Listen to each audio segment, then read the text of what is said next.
কাউকে যদি দেখেন আপনার কথা শুনে বোবা হয়ে আছে, চুপ হয়ে আছে, মাথা নিচু করে আছে, কিংবা স্থান ত্যাগ করে অন্য জায়গায় চলে গিয়েছে, শ্রদ্ধার সাথে বলি, মনে রাখবেন সর্বদা উনি ভয়ে যায় নাই, উনি ভয়ে যায় নাই, উনি পরাজিত হয় নাই। উনি নীরব হয়ে সাইড কেটে চলে গিয়েছেন কিংবা মাথা নিচু করে চুপ করে আছেন। উনি চাচ্ছেন আপনি মনে কষ্ট পান। না হয় জবান উনারও আছে, মুখ উনারও আছে, যে কথা যে লেভেল আপনি বলেছেন সেই শব্দের ডিকশনারি হয়তো আপনার চাইতো ভারী উনারও আছে, কিন্তু উনি চাচ্ছে না উনার মুখের সে তলোয়ারের আঘাতটা আপনার হৃদয়কে ক্ষত বিক্ষত করুক, সবার সামনে আপনার ইজ্জত কমে যাক, আপনি অপমানিত হন।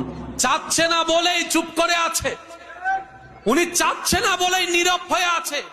আর এইদিকে উনি ধৈর্য ধরে নীরব হয়ে আছে, ওদিকে ওনার পক্ষ থেকে আল্লাহ ফেরেশতা দিয়ে উত্তর দেয়া হবেন। সুবহানাল্লাহ।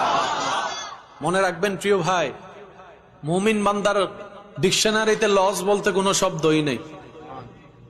মুমিন বান্দার ডিকশনারিতে লস বলতে কোনো শব্দই নাই। মুমিন বান্দা কাটার ব্যথা পাইলো গুনাহ মাফ হয়ে যায়।